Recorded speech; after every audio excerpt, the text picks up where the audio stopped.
Joseph, you were here.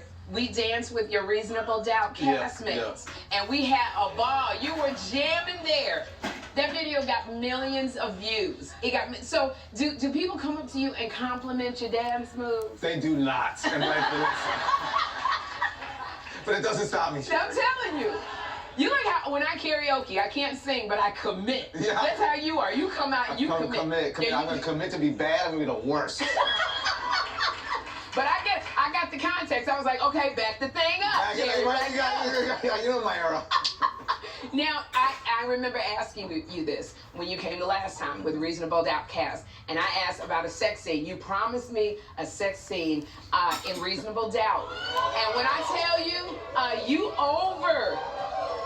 over-delivered. Now, that's just a picture, y'all. I don't know who's seen it, actually. But when I saw it, I was like this, and I went, oh, my gosh. Do you warn family when you have like a nude scene? I would say that you know the anchor is on his back for a reason. Yeah, I do warn family. I'm just like, look, you know what I mean. If you can see as much as you want to see, but just know that maybe episode 8 you might want to take a break. 34 minutes into the episode. That's not the one. It is, and you're and I just have to say, a fantastic job on Reasonable Doubt. You are definitely. Thank you guys. Shout out to Emmy Cornell, who just got nominated for an NAACP award. Ramala Muhammad, showrunner, amazing. Like you're just, you know, and we love Emmy Yahtzee. And I just, when I thought Reasonable Doubt, it hit its stride. Like, and they added you take things to another level, Joseph. When I see you, so that's why I guess I'm just bummed about Power Book 4 Force because it ends on Friday. I know how I'm feeling. How are you feeling? Same. Bittersweet. You know, I just am gonna miss doing Power Book 4 Force in our hometown of Chicago, giving jobs in Chicagoans. It was a lot of fun. Gary Lennon, who is our showrunner, is just an amazing human being, a brilliant storyteller. Yeah. I mean, a quick shout out to our line producer, Richard Lederer, and our UPM, James McAllister, who all these behind the scenes cast and crew people from Chicago who just did an amazing job. I'm definitely gonna. Thank you. You did. Thank you for showcasing our city so well. You did. I did my best. It was my first producing job. So seasons 2 and seasons 3, I was a producer on the show as well. Thank you very much. And it's funny because you had your hand in it, and I loved it. Watching the different seasons, like your character Tommie Egan has just always been one of my favorites. And you know, it's just like you embody so much. You're strong. You're sexy. And you're hilarious. In this one, like before on the other Power, you a little psychotic you were. Just a little, you know, like you killed your girlfriend the first time, then you accidentally killed the other one. You know. Wow. It was just like it was a little. You never knew what you were gonna get with Tommie. You never knew what you were gonna get with Tommie. In Power Book 4 Force, who decided to give Tommie this sense of humor? Well, I think that, you know, Gary Lennon, especially in the 2nd and 3rd season when we got Gary back, Gary just understands the character so well that it's really two sides of the same coin. I would love to say, oh, I take all the credit. Thank you so much. I developed this incredible character. But you know as well as I do, it takes a village. Yeah. And you got to give credit to that village because you don't do it alone. And as much as you listen to other people, like 50 Cent always does, is he says, you bring people up, you go up with them. Right. And so, amen. And so that's what we did on Power Book 4 Force for the, you know, for this wonderful 3rd season that's been a hell of a ride.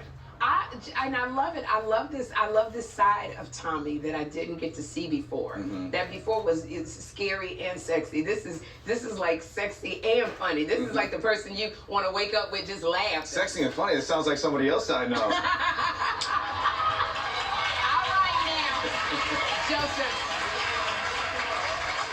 I'm in my feelings because of the show. You bringing me up out of it to another level of my, you know. And this is what I love. 50 co-created Power. And, you know, working with him, we hear so much about 50 all the time. How is he as a boss? Oh, he's the best boss I ever had. He's the first boss I ever had that first time I ever met Fifth, he gave me a hug. And he's like, man, we're so lucky to have you, and you killed it.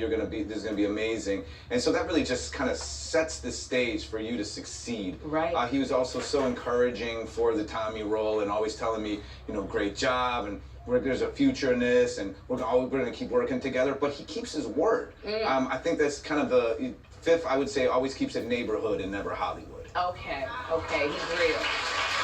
So when he told you, when he said, you're gonna do a spinoff, did you believe him? Yeah, he said it like season 3. He's like, you're gonna have your own show on this. I was just like, all right, Phil, if you say so, I'm here, boss. Like, put me in, coach. Oh my gosh, and just change our world. Now you brought us a clip. This is the only scene. This is the only scene from the finale that is spoiler-free and daytime friendly. Thank you.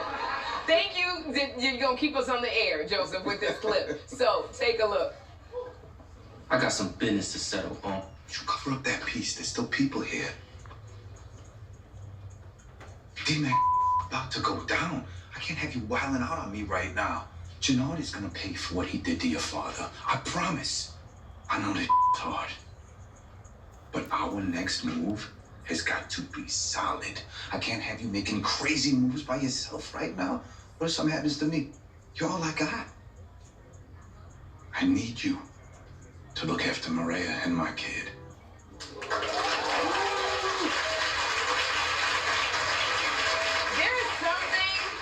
There's something you do with your eyes when you are looking deep into somebody's soul. I feel like you're looking through their soul and you come out of my TV, you're looking at my soul. Good grief. But there's so many rumors flying, Joseph, about, like, this is not the end of Tommie Egan. Well, I'll say as long as Gary Lennon keeps writing Tommie Egan, I would love to still play Tommie Egan. But I will say this is the end of Tommie Egan in Chicago. Okay, it's the end of Tommie Egan in Chicago, but we could possibly see Tommie Egan pop up somewhere. Keeping the word out there, speak it into existence. Okay, because we want Tommie. Tommie gives you everything. So when 50 was here, Joseph, when 50 was here, I pitched ideas. I pitched some ideas, some power spinoffs to 50. Can you take a look and see what his favorite was? Power Book 58, seasoned, single, and lethal. So here's a 58-year-old seasoned and single crime boss, played by me. Joseph Sikora reprises his role as Tommie. We have a love affair, lots of intense sex scenes, and then he kills me in the end. Now, outside of that, I don't care what happens outside of that. That's the best one. That's the best